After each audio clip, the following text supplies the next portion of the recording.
Welcome back, everyone. So we think it's been a great day so far. What do you all think? Yes?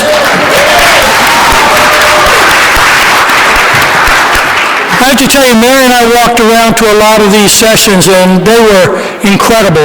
Great discussions, very engaging. One of the things we're planning to do, which we really didn't talk about this morning, is we're capturing takeaways from this, and we're going to put all that together and then submit it to your respective IGs. So thank you. Seriously. We want to provide the recommendations that you've made to Ann Rung, because there have been some important thoughts that have come out of today. And now what we're really doing is saving the best for last. And with that, first of all, I want to thank everybody for being here. And before we leave, and I know we'll come back to the very end, but two special people, and they may not even be in the room, but Keisha Hempel and Rachel Lynch, are you here? They're probably outside. They've done a remarkable job. But with that, let me turn it over to Mary to introduce our last panel. Thank you, Jim. Okay. Oh, by the way, sorry, Mary. People have been asking me why I'm wearing a Star Trek tie today. It is the 50th anniversary. It started in 1966. And in 1966, there also was a notable moment when somebody was born that year. Go ahead, Mary. I was born in that year, Jim. Is that what you were getting to? As you can see, we've had a lot of fun planning this event, often not on track of what we're supposed to be talking about. Okay, so we've talked about a little bit about the focus of this panel throughout the day, and you've heard a lot of themes, excuse me, from both our keynotes and in the breakout sessions about innovation, about really, mission focus, about just the need for government and industry, as we've talked about for a long time, and especially in the ACT-IAC community, to talk to each other and to figure things out together. And so this afternoon, we have got an all-star group of people that are going to share some thoughts and some insights, some experiences, and then engage you all in the discussion about, what it really takes to get the innovation in, how we government can be a good partner, how industry can be a good partner, and some of the things that we need from industry, and just have a nice conversation about that. So this is intended to be an interactive session. You're going to hear from the panelists first. They're going to get into a dialogue, and then they will engage you. So please be ready and, wave your hand wildly. So I'd like to welcome our panelists to the stage. We have Soraya Correa, the Chief Procurement Officer at DHS. Excuse me. Luke McCormack, Chief Information Officer, also at Department of Homeland Security. Ted Davies, President and CEO of Altamira Technologies Corporation. Kay Ely, the Deputy Assistant Commissioner in the Office of Integrated Technology Services in GSA. And Pat Tracy, retired Vice Admiral and also Vice President of Homeland Security and Defense for HP. And then last but certainly not least, Andrew McMahon, the Regional Commissioner from our Pacific Rim region with GSA. So thank you all, and let's give them a warm welcome.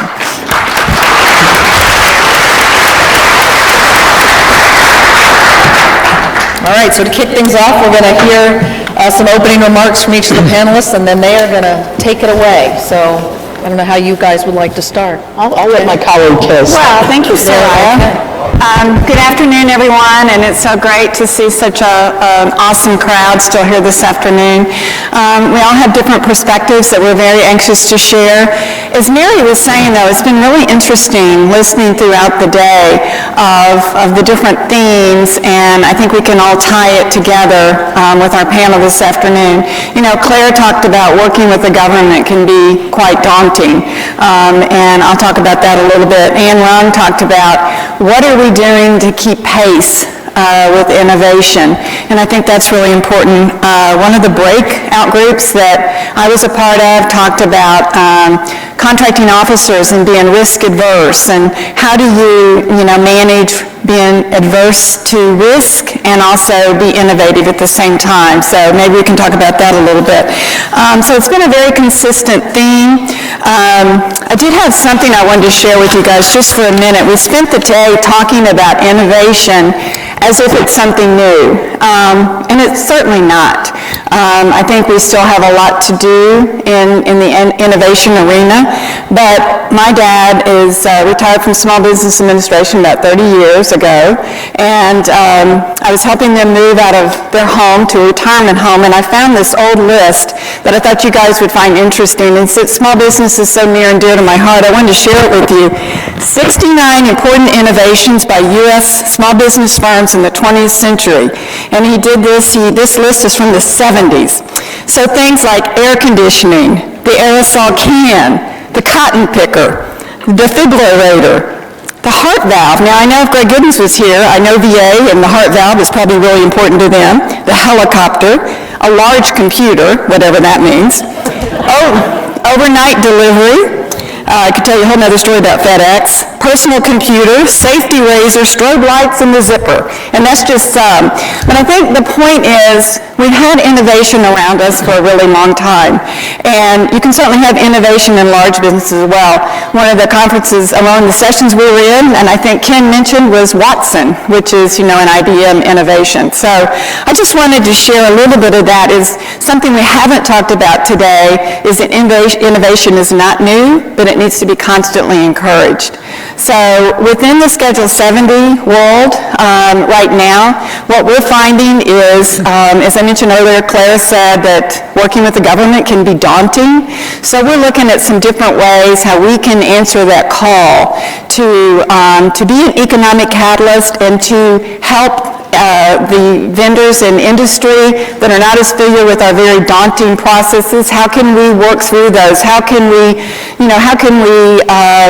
come up with processes and ways to streamline it? When I have a vendor come to me and say, I would love to be a part of Schedule 70, but I have to pay $25,000 just to get, have somebody help me through all that. That doesn't make me happy. And there's some wonderful consultants, and there's other things they can help those vendors and industry partners focus on, but that's not one of them. So that's one of the things we're certainly looking at. And then the other thing that I hear more often than anything else is not getting things on schedule fast enough. So we have a lot of things that we're doing right now where we've really streamlined our procedures. One of the administrators' goals is operational efficiency. How are we doing things internally to be smarter about our processes? My team's had a lot of opportunity to learn from the 18F folks, working with them in collaboration. There's been a lot of interesting conversations where they said, well, why do you do that? Well, why do you do this? Well, what about this? And it's actually really got us to think about why do we do all that. So we've been able to speed up our process for getting items on Schedule 70 faster. And just this fiscal year alone, we've got 40 new awards that we have put on contract within 30 days. And it's interesting because competition is a good thing. So internally, other parts of my team are watching saying, wow, they're doing this over here. They're getting things, on new awards in 40 days. I can do that too. So our regular cycle times that were 110 days are now dropped to 89. And that's the group outside. So we're answering the call. Our customers said, we need this innovation technology yesterday. So we're doing what we can to answer that call. We're doing modifications on the schedules that already exist in 24 to 48 hours. So that's our answer to the call for the speed of innovation. So. I guess I'll go next. My name is Andrew McMahon. I'm the regional administrator for the Pacific Rim for GSA. That includes California, and I live and work in San Francisco. One of the roles that I play is to engage with the investor community and the startup community on the West Coast, among other areas. It's a bit of an epicenter. And I'd say in the last year, in my conversations, a couple themes have come up in talking to those communities about the procurement space inside of government. The first is that the investment community and the startup community is really largely a product-based world at this point in time. So services companies are not getting investment dollars, and the largest kind of center of investment is in the software as a service area. And there's an important kind of theme behind that is that these companies are running at very, very, kind of lean margins. and they are running, they're running it very, very lean, which is important because their investors do not have a tolerance for long sales cycles. They don't have a tolerance for a long-term investment. And when I talk to their investors and I talk to the companies, the longest that they really will wait for a sale is about 90 days. And that's a difficult thing, I know, for the federal government to accomplish, but that really is, in my mind, in the back of my mind, when I'm thinking about all the wonderful things that Kay's doing, all the wonderful things that DHS is doing, how do we get down to that 90-day threshold?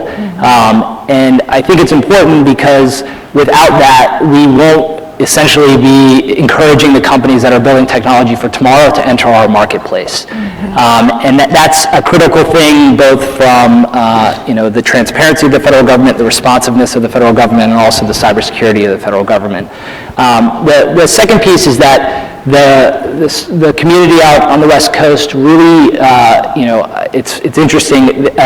We are not the center of the universe, which is weird coming from DC and going to the West Coast. But they see our sales cycle as not simply the procurement process in some cases. They really want to engage with us before they're thinking about a revenue stream, and they really view the security controls that are attached to the end of the procurement process in order to operate within the federal government, so the ATO process, FedRAMP, as a part of that timeline. And so I would encourage the contractor community to really get as close as possible to the CIO community. And I know this has been a trend for now a long time to bring these two communities closer together, but until you're actually operating inside of the federal government and earning revenue, those companies are investing in that process, and they're not getting the green light from their investors and their boards to do so. And I'd say that we're getting a lot of interesting we're getting a lot of interest in our space that I haven't seen. So in the last 6 months, a lot of these folks are finally asking the question, okay, what is it can I do? What can I do to actually get into the federal marketplace? How do I encourage my companies that are in the portfolio to go to the federal marketplace? And I think the government is seeing a bit of a pivot right now, which is really wonderful. So I think a lot of the things that are being piloted and tested by folks on this stage are beginning to encourage the community on the West Coast and in Austin and New York and Boston to say, okay, the federal government's $90 billion market is really something that we feel like we can contribute to now. And the signals that we're sending are right. We just need to execute on them and make sure they become a reality. So looking forward to the conversation. I'm Pat Tracy. I spent about 34 years in the Navy after planning to spend 2. 10 years at HP after planning to spend 1. So I get to things and stick with them. I think that I bring a little bit of an interesting perspective, having been on both sides of this. I was not a procurement person when I was on active duty. I was an end user. I was a victim of the acquisition process, if you will. So it's been interesting to see what it's like on both sides of this process. I couldn't agree more with the previous speaker that most companies in the technology business view the federal marketplace as someplace they really do want to do business. For some West Coast companies, it takes a while to realize that.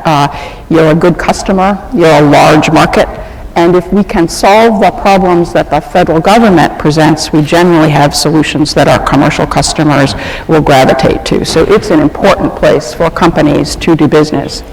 If you think the federal government is hard to do business, I know you know that big companies are hard to do business with. It's hard to know where to enter into big companies. And there are, I think, 4 at minimum, and I think really 6 different places where you want to talk. If you're in the federal government, you want to talk about technology innovation.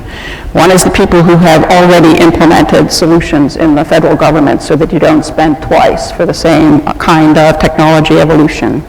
The second is people who are developing the next generation of that product. That's a very closely controlled set of information, really hard inside a company to get into the product roadmap. You have to be very, very carefully cleared to get insight to a product roadmap because that's the secret sauce, right?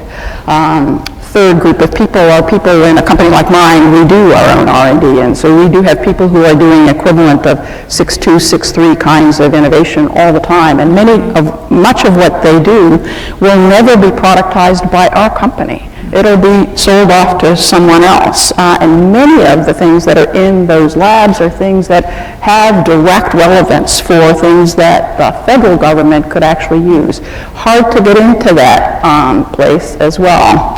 The fourth is the people who are going to put together the next set of solutions from the already existing products. I think those are probably common across most big companies, have those kinds of people. But I think there are two other groups of people to talk to in a company like mine. We're largely a commercial company. We do federal because the CEO thinks federal is a really important place to do business.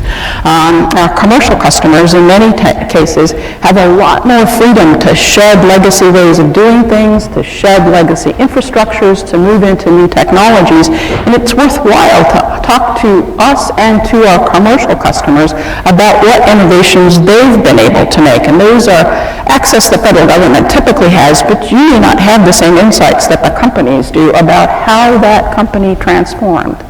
The sixth place, I think, is companies like ours are venture capitalists in our own right. We actually invest in other small companies, helping to influence what technologies you're interested in that maybe you can't quite support, helping us be influenced on where you think we should be partnering or investing in other companies. So probably six groups of people. I'd say in our case, because HP's been undergoing so much change ourselves, and we're not unlike most of the rest of the IT industry undergoing huge change, understanding what our transformation processes were, how we pick what innovations we actually use for ourselves and what have you, is probably the seventh place to go invest some time and hear from those kinds of people. Really hard to know how to enter into a big company and not have to talk to 300 people to get those kinds of access. So one of the things that we do for our commercial customers that it's hard for the federal government to participate in is we run CIO councils, where we bring CIOs of related industries together, and they hear from us, we hear from them. They influence our investments very, very directly in terms of what products we're going to put together and what solutions we're actually going to build from those products. So finding ways in which the federal government can be freer to participate in those with large companies, and every company like mine does something like that. And some it's a little easier for federal to participate with than with others, but finding ways to make that easier, I think, could help government and industry work more productively together. Thank you. How do I follow all these great comments? I'm Ted Davies. In addition to being the IAC chair this year, which has been a wonderful experience, I also run a technology company called Altamira Technologies. We're focused in the national security space with a range of IT solutions.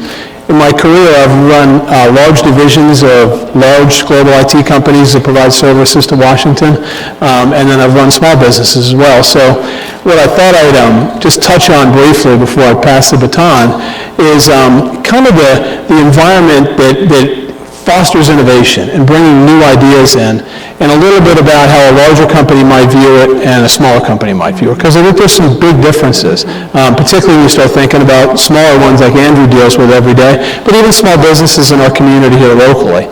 The first thing is no big surprise, I think has been talked about in different rooms and in larger session, is a clear understanding what the requirements are. And really being able to articulate what is the need that is being fulfilled and what is not being fulfilled today. I think a large company would look at the idea of bringing innovation to something like that. They're going to want to see something of scale, because their investments in R&D, like the ones that Pat's company make, are pretty substantial. So they're probably not going to bring a lot of innovation to a well-defined requirement that's $5 million. It's just probably not going to happen. So they're looking for well-defined requirements, but large and substantial and probably relatively complex. Smaller companies still wants to understand the requirement, but really is looking for something a little more well-defined. Near term, as Andrew pointed out, 90 days is about as long as they want to go, and pretty discreet. You don't want to have, it's really hard to put an innovation in as part of a much larger, complex environment where other things can go wrong that affect your product or your solution. So first area is requirements. The second one, again, has been talked about here, is open dialogue. And I don't think that really varies that much differently between large companies and small companies, other than to say that having an industry day where we present a requirement to a room full of people, it's not necessarily an open dialogue. And I've been part of big procurements and small procurements where individual conversations can happen. Smaller conversations can happen at appropriate times. I think both small and large companies really appreciate that. The third piece is, in terms of fostering innovation, is around the opportunity to vet your solution or your product. And the ability to kind of know, is this going to maybe hit the mark? And I would say for larger companies, again, and more larger complex solutions, that might be a meeting where there's some little presentation. It might be a little bit of a dog and pony show on what's been done before. But again, because it's larger and complex, the ability to demo something is probably not that clean. For a smaller, especially a startup, the opportunity to demo a product, to put something out in front of you that's real, might not hit your need immediately, but certainly you can see, is that going to start to hit the need? That's going to foster the opportunity to bring an innovative solution and, quite frankly, get them to invest. And then the last one is contract access. Again, you got to have the ability, once you've kind of worked your way through the process, to get access to those solutions. I think most larger companies are looking for opportunities on maybe bigger IDIQ vehicles with limited competition, with, quite frankly, larger procurements, because it costs a lot of money to write even a $10 million proposal, and you might as well spend that on a $100 million proposal. So you're looking for IDIQ access. And I think with a smaller company, it's going to be, is there a way to get to me? Is there a rapid contract action that can be done? Is there a vehicle that can be used that you can get to me? So I think both large and small businesses are really interested in investing in this marketplace, but they have to have the right environment and the right customer access and the right dialogue to be taking place for that to happen.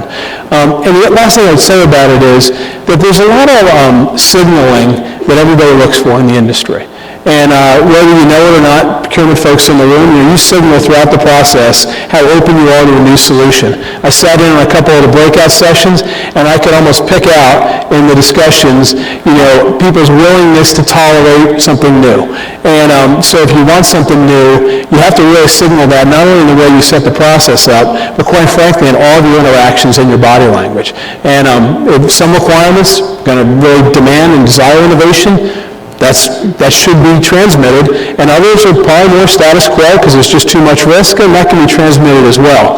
So I guess kind of the close on that is you don't have to have brand new innovation on everything. Let's just be clear on where innovation is going to be desired and effective, and where it's probably not going to be as much a good place to go. So anyway, I thank everybody for coming, and I really appreciated the day so far. Kay's comments were great, wrapping up the morning, and look forward to the rest of the dialogue and hand it over to Luke and Soraya. Thank you. Soraya, I want to let you know that you're transmitting and signaling, so keep it.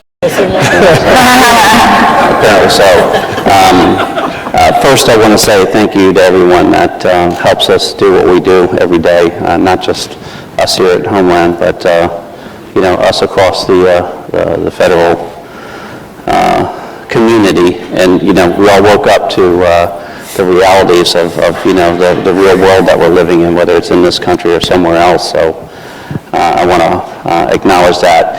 Two, I want to say thank you to all of our partners and to our 1102 community out there, right? And our 2210 community out there. And do we have any 1656s out there? No? Joni knows what this is, and I want to thank Joni and Ann, because if you take a 2210 and 1102 and add it together and divide it in half, you get a 1656. And I think that's really important, because this digital contracting core that was described earlier today, in my view, that's sort of a version of that, right? That's bringing these two communities together to create what I think is going to be something fantastic, and we've certainly participated in that and have now taken a few of those folks and have them on some of this activity. So, two opportunities that Soraya and I are working on.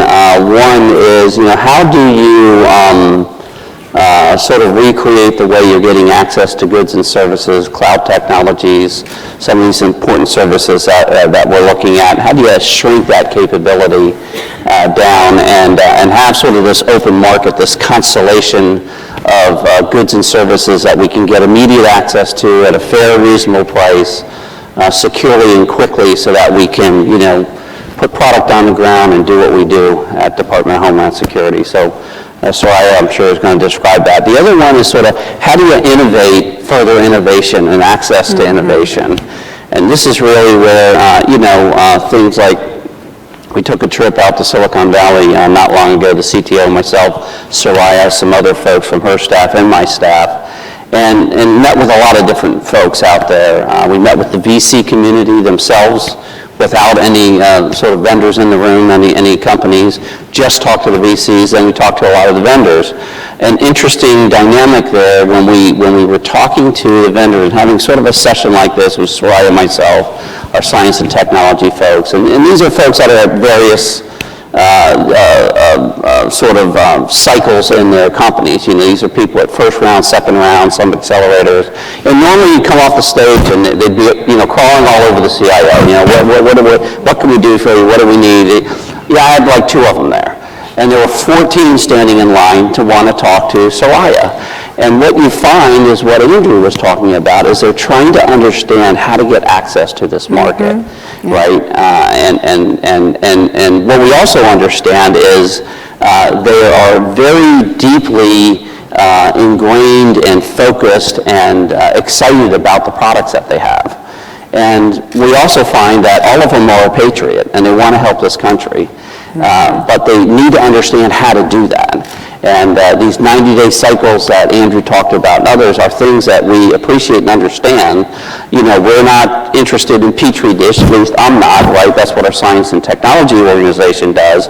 But, round 1, round 2, sort of post-Petri dish, as I like to call it, we're very interested in that. And we need that kind of capability, and we want to inform and influence some of those investments as well.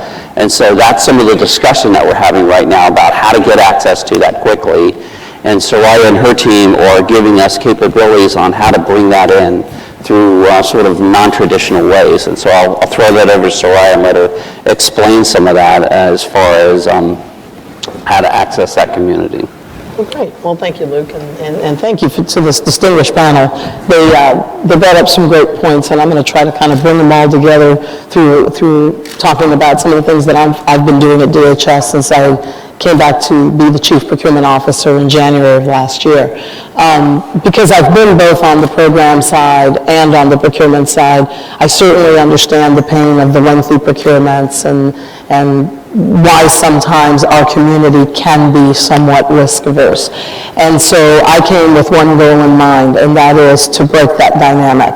I don't think we need to be risk averse. I think we can engage with industry early and often in the process. I think we have to engage with our program personnel very early so that we, the procurement community, better understand the requirement ourselves and help our programs talk to industry. I think talking to industry is the best thing that we can do, because here's the deal. I want to understand how industry sells their products and services. I want to understand what they have to sell, how they sell it, how they can sell it to me, how I can better use that product. As Patricia raised, I want to understand how the large industry buys it, because you know what? They're a bureaucracy like we are. So if they can get through the process, I bet you we can too. So some of the things that I've been doing a little bit differently than perhaps we've done traditionally is I stood up what's called a Procurement Innovation Lab. And the purpose of my Procurement Innovation Lab is very simple. Is to invite my contracting officers to tell me their bright ideas on how we can streamline and simplify the process, engage with industry as early, as quickly as possible to get a product or a service in the hands of the user as quickly as possible. I love my pill, right? There it is, see?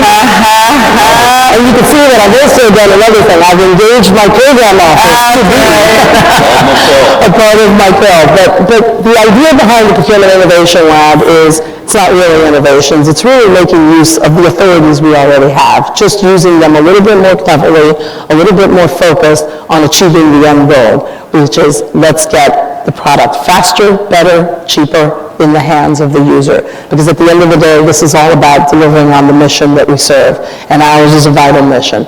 The other thing that I've also done is opened up the engagements with industry a little bit more. I've made it acceptable to talk to industry, and to talk to industry at various levels. So we have 3 levels of industry engagements that we participate in on a very regular basis.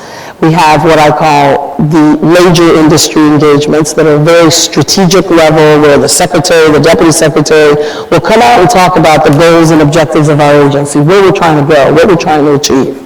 We have requirements-based discussions, not procurement, requirements-based, where we talk about the initiatives that we're trying to achieve as an organization.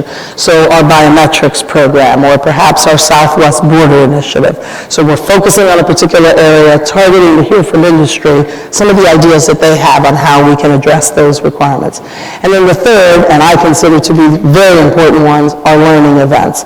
Those are the ones that I sponsor, where we're talking to industry about their business processes and ours, and how we can improve on both sides. We can learn from you, and you can learn from us. So we talk about things like the tools that we use, and how industry views our solicitations, and what are the ideas that they have on how we can improve our debriefings, or how we should structure our solicitations, or how we do as-a-service pricing, or consumption-based pricing, or how we go out and solicit innovation. So the idea behind that is to make it very acceptable to talk to industry, because here's the deal. Lead by example. I am the leader of the procurement community at DHS, and if I'm out there talking to the industry, then I'm making it perfectly acceptable for my procurement community and my program officials to be out there talking. I'm inviting them to do that. And more, everyone's engaging. And when I create our industry events, I invite everyone to participate. My CIO is often there by my side. He and I give a lot of interviews together. We speak at many engagements together. We invite all members of our acquisition community to be a part of our learning events and our requirements events. And little by little, we're opening up the dialogue, and what we're seeing is our components are engaging in these conversations. The last thing I want to talk about is bringing innovation in, bringing in the startups, the non-traditional partners. That's what we call them. So we started another thing. We call it Acquisition Innovation Roundtables. So when I came in, as part of the Secretary's Unity of Effort Initiative, I stood up what's called the Acquisition Innovations in Motion program. And what Acquisition Innovations in Motion is a series of events that includes my industry engagements and my PIL, my Procurement Innovation Lab, but it also includes my Acquisition Innovation Roundtables. Again, to Patricia's point, an opportunity for us, the government, to sit down with industry. We work through industry associations to bring in our industry partners and talk about topics of interest. So some of the topics that we've covered: how to improve debriefings, how to write better RFPs and RFIs, how to bring in the non-traditional partners. As a result of our Acquisition Innovation Roundtables, one of the things that I stood up was a reverse industry day. Hopefully some of you have heard of that. Well, I invited industry for a change to sit up here at what I like to call the Last Supper table and talk to my government folks about the thought process that they undergo when they're thinking about pursuing an opportunity. And what is the kind of information that they need, and when do they need it? And how can we better attract them to participate in the competitive process? Because believe it or not, there are companies out there that shy away from the competitive process because of some of the things we do. As Ted said, the signals that we send tell the companies whether or not they should bid or not. Yeah. The other thing that we've done with the Acquisition Innovation Roundtables is we came up with a broad agency announcement process to bring in some of the startup companies, some of the petri dish companies as we describe it, to bring into the Science and Technology Directorate some of the ideas that they have on new technologies. Cradle to grave, we were able to recently award a procurement in less than 3 weeks to a startup company. That is incredible and unheard of, and we're going to be doing a lot more of that. We have a broad agency announcement. That's a form of a solicitation for these types of innovative, broad spectrum, Internet of Things type of thinking. This solicitation's out for a year. We're accepting proposals for the rest of the year. We review the proposals as they come in. We make decision, we fund it, and then we award. 3 weeks or less is what we're doing. So these are the kinds of things that we're trying to do, and I've been working with Luke and the rest of the CIOs to talk about their business processes and how do we really look at what we're trying to buy and be a little bit more innovative about how we buy, what we buy, and how we communicate with industry. So that's some of the stuff that we're doing at DHS, but now what I'd like to do is open it up to your questions.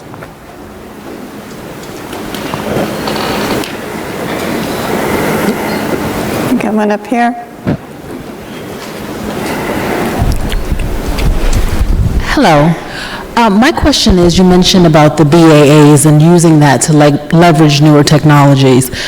How would you be able to incorporate that for other government agencies that may not have R&D authority? Are you thinking about how to use that government-wide versus just on a DHS level? So I focused on the DHS level. So let me start with that because that's who I'm here to serve. But I also know that our friends at GSA and working through the Office of Federal Procurement Policy, we are looking at how we as government agencies share with one another. So I can leverage the processes that I'm using to perhaps create vehicles that can be used by other agencies, just as GSA is continually looking at leveraging their purchasing power to help other agencies buy. One of the things that I think we're doing much better these days in the federal government, and I'll let any one of my colleagues jump in here, is we are sharing more. What we learn, what we know, and even the vehicles that we write so that we can leverage our buying power as a federal government.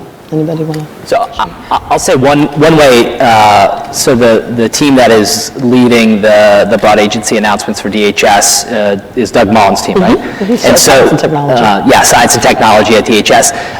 One thing that we realize at GSA that we have to do is we have to essentially vacuum up the information that they're collecting around these companies and be able to present it back to the community. And so either through our vehicles or through informational platforms, are there ways in which we can present these products as, not, the government is promoting this thing, but rather this product has moved through DHS's broad agency announcement. There may be some organizations within defense, DHS, or the intelligence community that are buying this product at this point in time, just so that we can provide a baseline of information for contracting officers and technologists who are looking for products to better understand what's out there, because we want to take the learning that S&T is doing and provide it out to the rest of the world. And that's one way I think GSA could be a benefit and a greater benefit to the acquisition community is being as much of an educated buyer as possible and providing information to as broad a community as possible across the government. So that's one way in which we're kind of leveraging the connections between the two organizations. Okay. Yeah, I was just going to add that, and I've said many times, I think one of the benefits for the acquisition workforce in the community is the focus with category management. Ann Rung talked earlier about what we're doing with the FATAR and the software space, and I don't know if Giovanni's here, but I know more about geospatial and crop yield than I ever thought I would. And it's been really, I think as we become more educated, as we share information, that can't be anything but really strong and really good. So just wanted to add that. Yeah, just one other thing I would point out that's becoming blatantly obvious to us. So, S&T, Petri dish, there's a lot of different things that they're working on, including, they'll have the agents come in and say, look, we need a technology that can see through that wall kind of thing. It's just technology that doesn't exist. Versus stuff that's already been incubated is now being funded in round, so 1 or round 2, a lot of times targeting different types of sectors, the financial sector and insurance sector, the health sector often. In the IT, almost always there's a match there. The same thing that they're developing to target that sector is the same things that we need a lot of times. Sometimes there's a little bit of a tweak. And I think it was Andrew that pointed out what's very extremely powerful is a lot of that is built on software.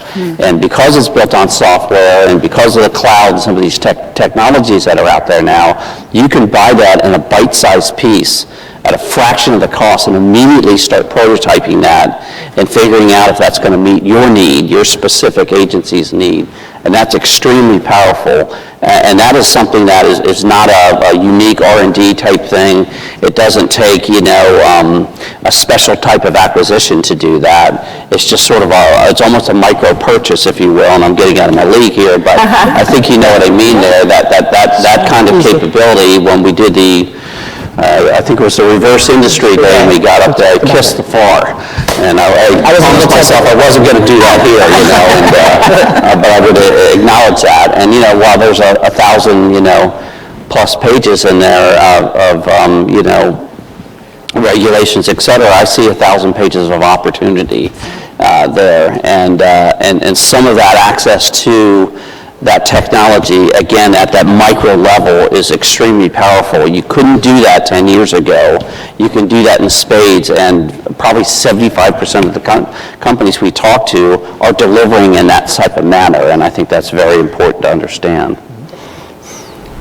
So, emerging companies and, the technology in the Petri dish, what do you hear from them, and maybe even, Ted or Pat, what attracts them to working with us? And then what are some things that we need to overcome? And, is it any different, for instance, than some of the traditional companies that we're used to working with? Are there differences there, I guess, what I'm asking? Well, I'll just very quickly say, I think that's something we really have to work on. There's been a lot of discussion today about changing the culture and changing our brand, and Andrew's lived this with me a little bit. I'm still kind of at the stage of feeling like I'm having to beg a little bit with some of those companies, especially some of the Silicon Valley, because, it's a tough hill to climb in some ways. So I think that's on us. And I think we're doing a lot of things to make the changes, but I still feel like a little bit that, we're having to do a little begging, a little convincing, and if we get some Petri dish of our own, so to speak, get some emerging companies, that are willing to join us, then we can kind of lead from there. But right now, it's a little bit tough. I again reiterate that I think it's a lot about our own learning. It's about us better understanding that community and what drives them, what motivates them.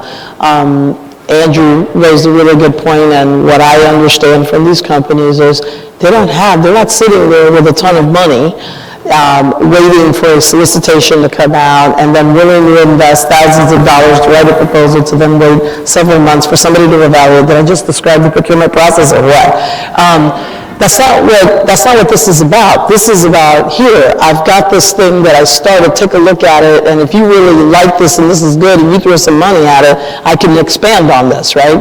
That's what this is about. And this is the way we should be doing our business, because the technology is moving very fast. It does not slow down and wait for us.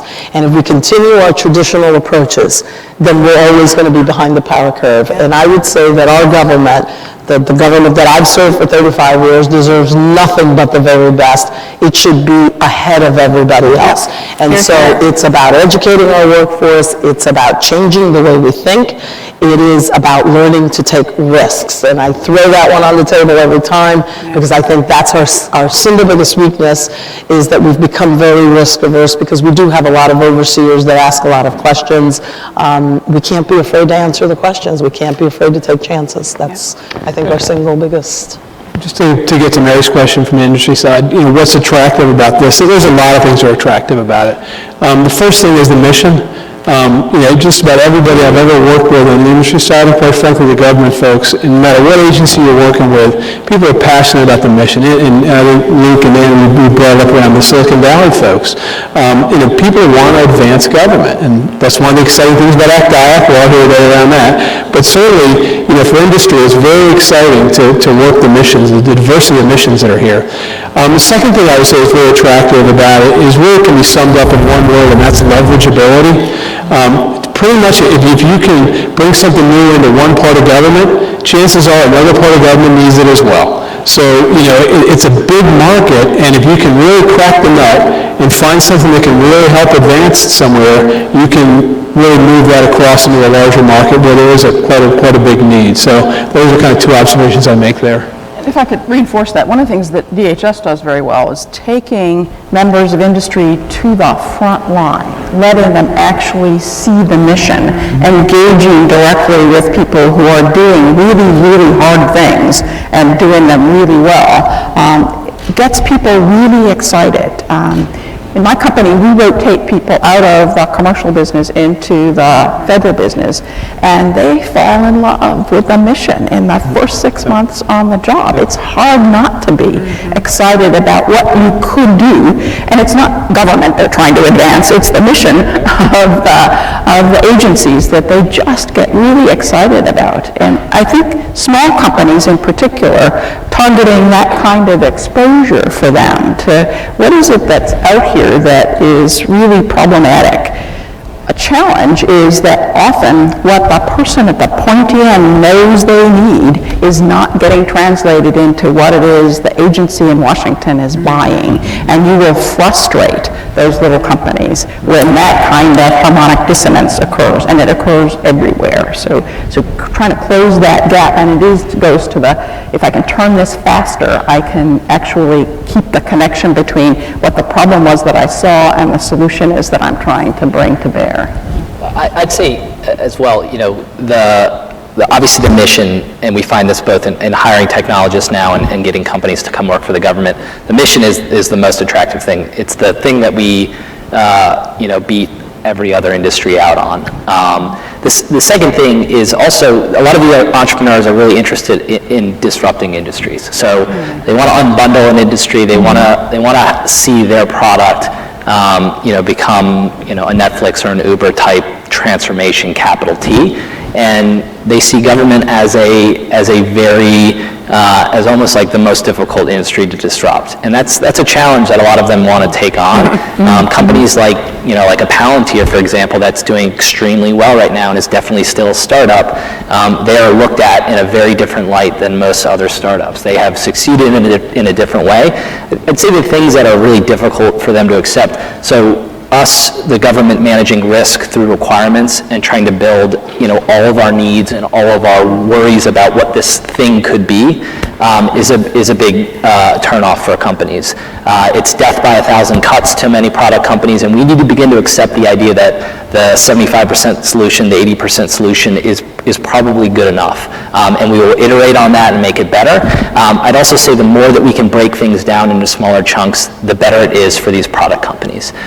They are not going to take on something that they feel like is, everyone's hopes and dreams from an internal stakeholder standpoint. And we could have solved some important problems, I think, in the last 8 years if we had accepted the 80% solution, because there are a lot of issues that could be solved with it and have been in the private sector. So, I think we need to figure out ways in which we can kind of manage risk, not through the contracting process, but kind of after the fact through data and things like that. But again, we are a very, very interesting market to them, and we are sending the right signals right now. There are some other things that I think need to kind of move in that right direction.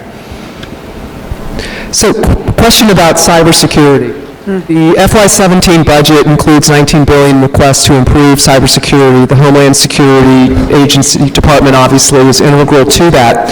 We've had a lot of conversation here about the need to integrate the program with the acquisition so that we have requirements that are done well, because bad requirements equal bad outcomes. What are the thoughts of the panelists in terms of how these future acquisitions can get the outcomes that we need to preserve national security and economic vitality? So I can open up with thoughts by telling you that the first thing that we have to do is understand what it is we're trying to achieve. Talk about the outcomes that we're trying to achieve, and talk about those outcomes with industry. Instead of, Andrew raised a really good point, Instead of trying to sit here and define all of our requirements to the nth degree, let's talk about the problem that we're trying to solve, and let's put it out there as a problem statement, and let's let the industry give us some ideas of how we solve that problem.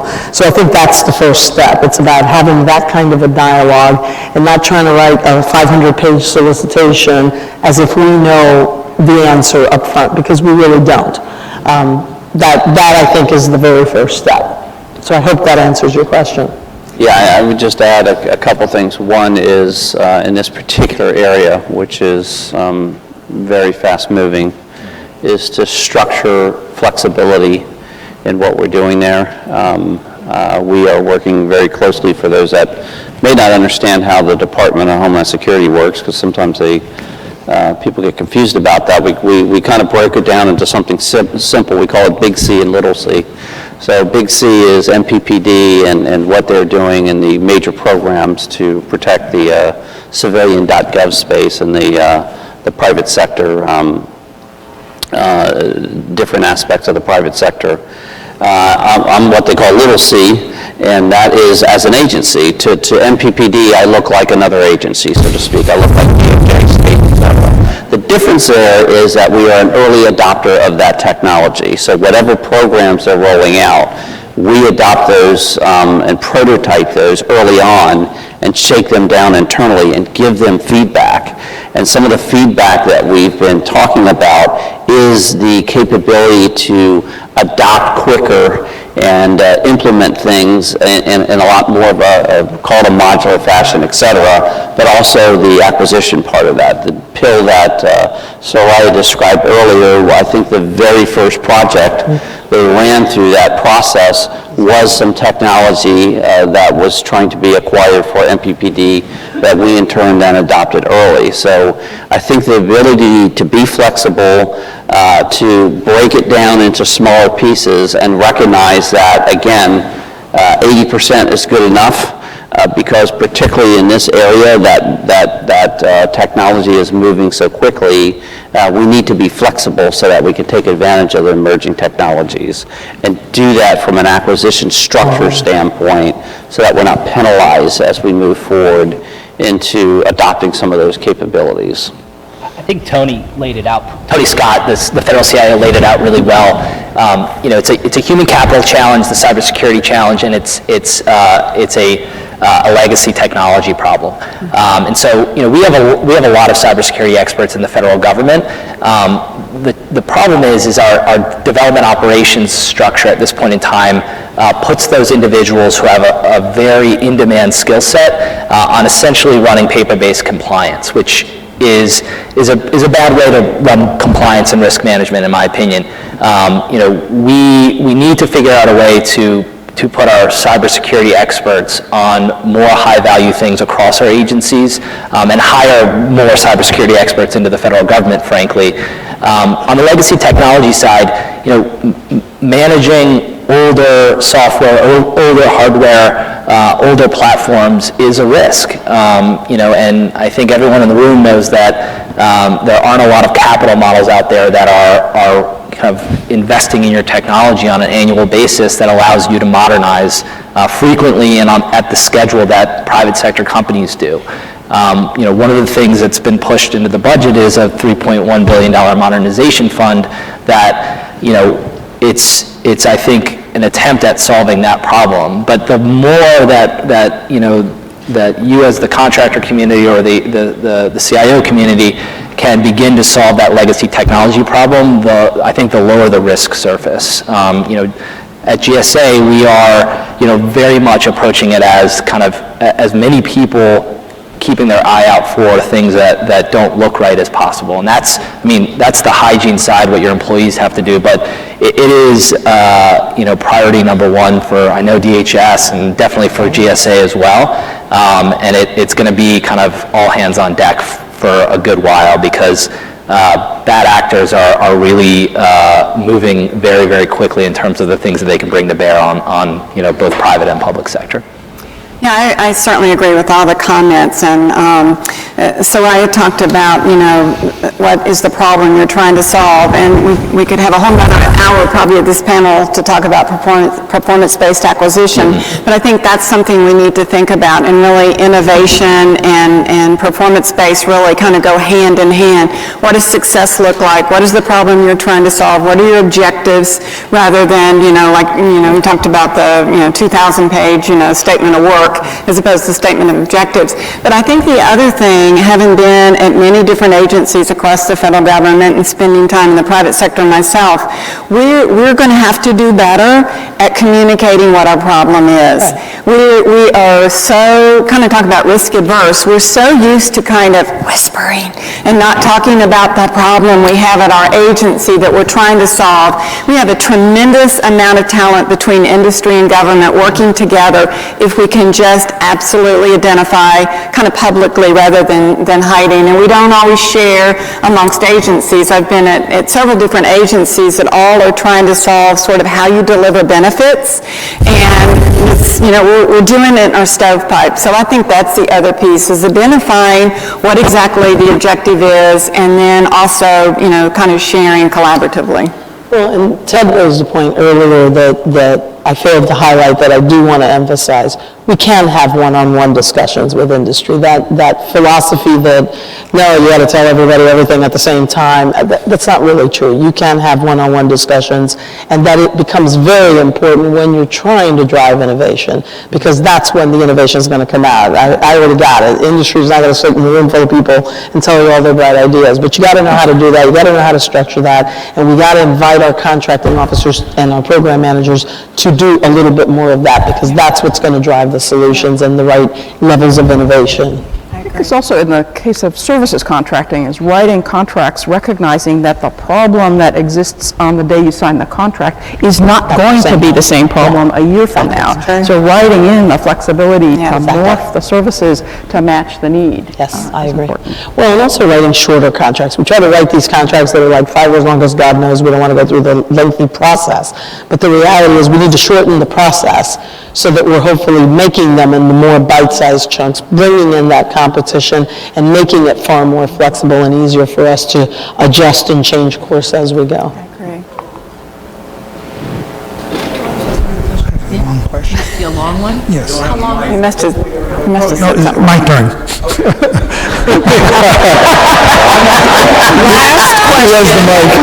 Competition. You said it's kind of a long one. Let's do. The question isn't long. The answer's long. Okay, well, they can talk as long as they want. Yes, right. All right. 'Cause Never mind. Yeah. Jimbo Prey, if you don't know me.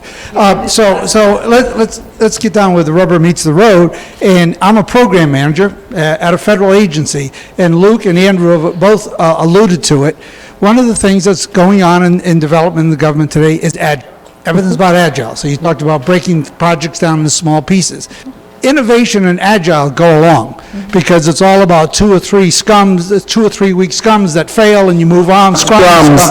That's same thing.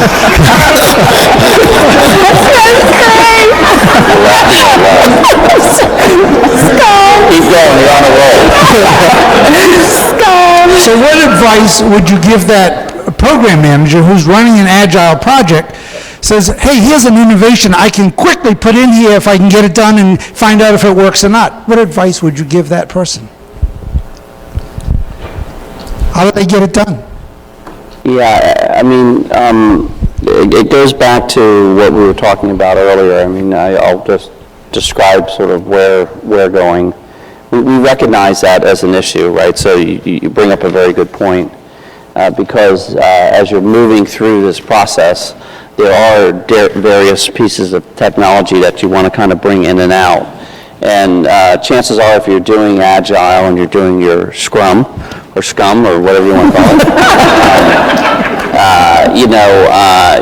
maybe you're doing that in a non-traditional way, right? So maybe you're using some open source and you're kind of doing what we like to call sort of Lego blocking, where you're kind of pulling these different pieces together and you're pulling stuff off of GitHub, et cetera, and you need to get access to some of these technologies. We're building a constellation capability, I'll call it, a series of various types of contracts to get access to this technology quickly, right? Because we recognize that this is how sort of this new way of operating needs to work, and that is different than the way we used to work.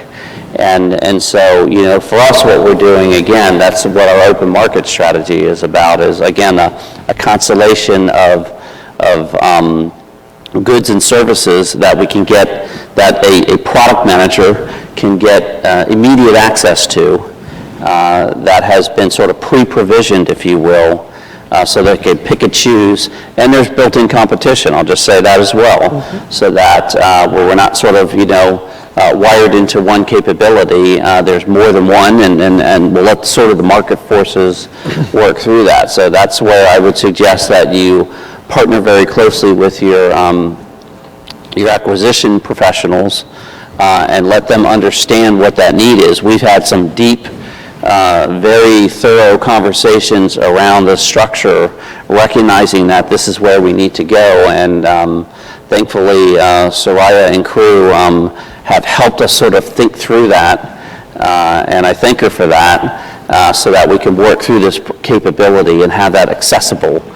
To me, you have to do that in advance, right? You don't want to stumble into that and then realize that and go figure it out. You need to forecast the need for that and put that and make that available to your product managers. That's the way I feel you have to do it. If I could add to that, though, from an execution standpoint, agile program management actually requires the program manager to be actively involved. If there's not a frequent, direct conversation between the program manager on the industry side and the program manager on the government side and the people who are doing the day-to-day for the government, the program will go off track immediately. You won't be able to add in the things that you realize you want to add in. On the industry side, I would argue that, especially in big companies, contracts and legal on the industry side need to also come to the table and understand that this is a different world. And so it's likely that we might want to pull into an existing contract a solution that came from something else that you already had on the shelf, but you realized as the program manager, I really could use that as a, that's, we don't operate with that kind of flexibility. You made that contract with me. This is, so I think there's an opportunity here for, procurement on both sides to maybe mature into what it is the government actually needs to have done. I agree with that. I think it is about all of us really coming together and understanding cradle to grave how this is going to work, not just the contract itself, but how we're going to order the work and how the work is going to actually be executed.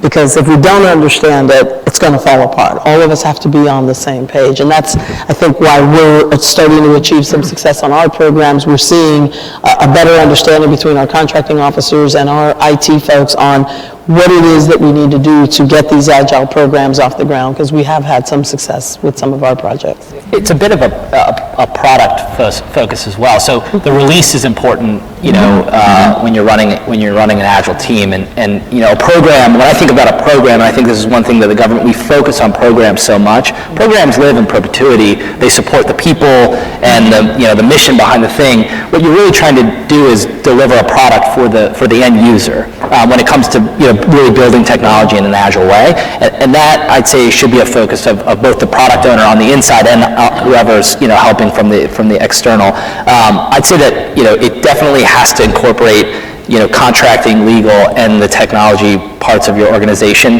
They have to be in the room at the same time. You can't hand things off and expect things to move quickly. The development cycle is obviously something that's really critical. So if your organization has a 12 to 18 month ATO, that's impossible to run agile. That is not agile. Amazon is running 1,000 releases a day. 1,000. That is incredible compared to what the federal government does. There can't be code freezes for weeks or months. And I know that's a really difficult kind of problem to just throw out there and walk off the stage. I would say that we're beginning to get to the point where we're trying to solve it through automated compliance and automated script-based controls. So we have to be able to do that work quickly and be confident in how we're managing risk. So those are a few things I would say, but it is not easy. There's definitely not a silver bullet to this. And I think, the one thing I would add, just that innovation and agility cannot end at contract award. I think the relationship that you manage from contract award through the life of the acquisition is absolutely critical. Just so I get the last word, because I'm working my way through it. Be very, very quick on this. And if continued themes around clarity and communication as to what you're trying to accomplish, and really a need for partnership between government organizations together, different parts of the organization, and industry, and all coming together to make this thing work in a new environment. So it's been I think that's what I would close with here. Wow.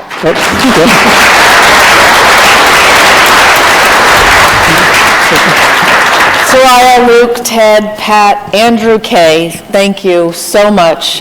Look at the room is still full, so it's a big attraction. We promised a lot, you delivered. Look, they delivered. And it was just really, really enjoyable. Thank you so much for your comments. Thank you.